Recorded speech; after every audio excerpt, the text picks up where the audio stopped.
I also played The Midnight Walk, which again, this probably is the one I'm most like sad that Greg isn't here to Oh talk about yeah. with him. This is the one that's like clay, clay Yeah, this animation. looks Well, awesome. did you play this in VR or not VR? I did not, but it is. I do like that it has VR Well, so I was as an option. confused. As you've played this, Yeah, you played this, so I'm guessing this is whatever.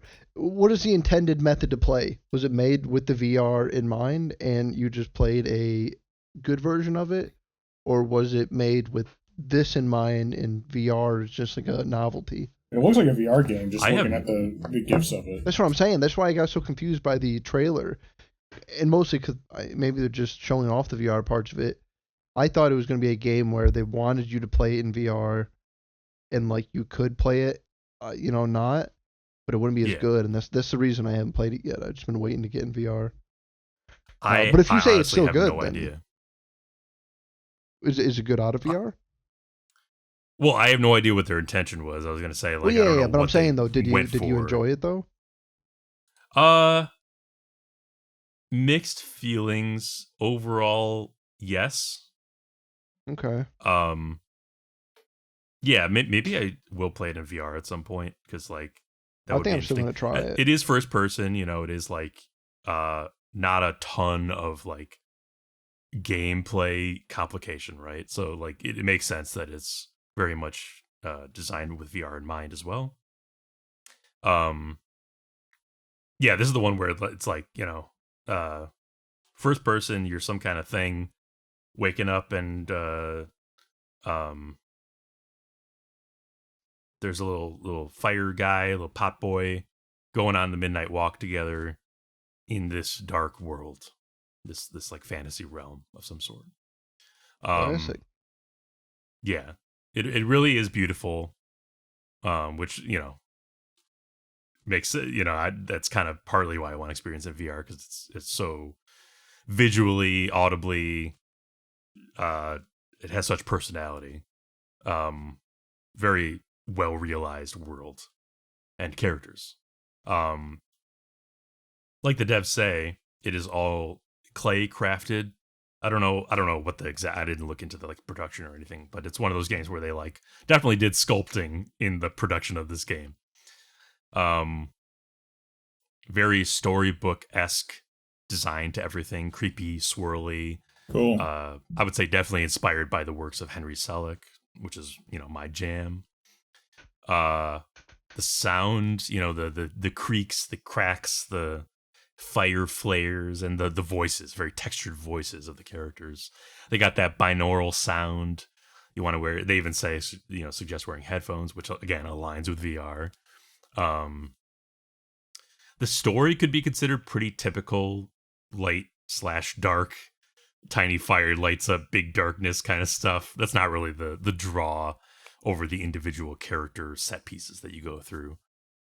I didn't know part of this gameplay would be hiding in closets from monsters, which I found a little lame. But thankfully, most of the gameplay is actually closing your eyes and pretending stuff isn't there. That's a significant portion of the gameplay is just going, nah, you're not real. Like enemies and walls and stuff like that you can just make disappear. I actually don't know how they handle that in VR. I guess you just click the button to close your eyes. You just gotta close your eyes in real life. You close your eyes in real life, yeah.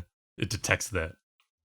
That would be a cool thing to be able to do to make it so it detects whether you have your eyes closed or not. No thanks. That's the first thing you need to make the advertisement things work. Oh yeah. You're not looking at the ad. please open your eyes and continue consuming. We have detected. No, it's not there. It's not there. No, it's definitely still here, and you need to watch it before you can resume your gameplay. Yeah, a lot of the game otherwise is using your little burning potboy buddy to solve puzzles to open progress. Not terribly complicated. You're here for the world and the freaks you come across. And there are some freaks, which is good. Is this game worth the asking price of $35 to $40? That's how much it costs. It's like 5 or 6 hours long. But for No. how handcrafted it feels, like artistic, I'm leaning towards no. If you're not sure, you should probably pick it up down the line when it gets reduced a bit. But I also think as a piece of art, it might very well be worth that much to you. So I think it's up to the player how much this is your thing. And yeah, the VR mode is a definite value add. So maybe that's a reason to pay so much for it. But I'm leaning towards no right now. And one last thing I want to mention about it, which is I ran into a minor annoyance early on where I stepped over a tiny ledge, like a door threshold. And it turns out that path was progress, and it wouldn't let me go back to explore the other available path that was actually a dead end. So I had to restart the game to collect the missable item on the dead end path. And after that, I was much more careful about, stuff like that, paths from then on. So I just want to warn, it's one of those games where you can miss stuff by just going the wrong way that's accidentally progress. It will block you off. So that can happen a lot. So just, fair warning. Damn. I will watch out for that. Yeah. My recommendation is maybe pick it up on sale in a little bit.